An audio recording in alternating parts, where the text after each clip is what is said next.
और अभी problem situation ऐसी है, मुझे एजोस्पर्मिया है, वो मुझे बहुत लेट पता चला है। और डॉक्टर से हम जब कंसल्ट किए थे तो डॉक्टर्स बोले थे कि आपको आईयूआई या फिर आईवीएफ करना पड़ेगा। तो आईयूआई भी 3 बार ट्राई कर चुके हैं, तो उससे भी कुछ हल नहीं हुआ है। और आईयूआई डी किया था डोनर से, तो उससे भी कुछ फर्क नहीं पड़ रहा है, तो अच्छा। कंसीव नहीं हो पा रहा हाँ है। हाँ, तो मुझे मैं आपको ये पूछना था कि एजोस्पर्मिया क्या सही हो अज़ोस्पर्मिया सकता है? ठीक होता है, हाँ ठीक है, मैं आपको बताता हूँ अज़ोस्पर्मिया होता क्या है, पहले ये समझ लेते हैं।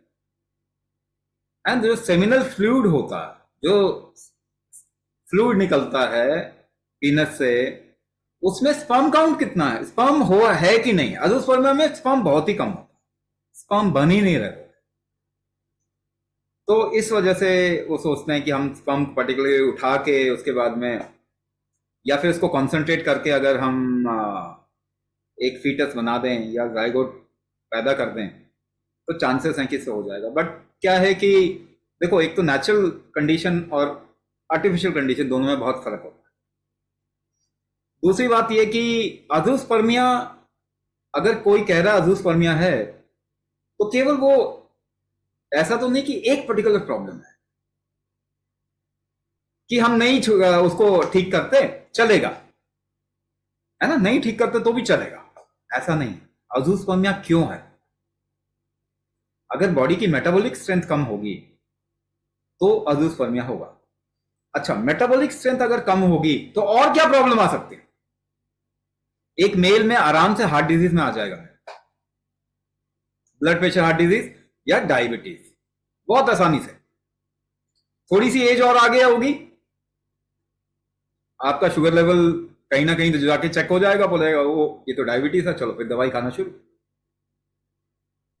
तो कहने का मतलब ये कि अगर आप सच में देखें तो आपके अंदर जो चीज चल रही है और आपके बाहर का एक्शन, जो दोनों कोरिलेट होते हैं।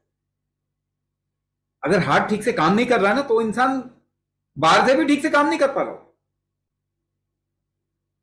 है ना। तो दोनों कोरिलेट होते हैं। ऐसा नहीं है कि वो हार्ट तो अलग है, नहीं काम कर रहा तो नहीं काम करने तो चलेगा, ऐसा नहीं होता।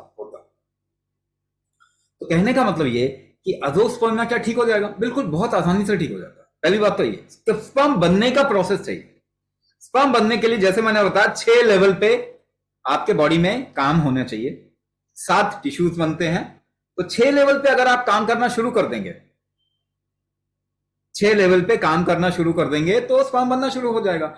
हम एक प्रोसेस सिखाते हैं, ठीक है ना, इसे कहते हैं पूर्ण आह्वान कुंभक।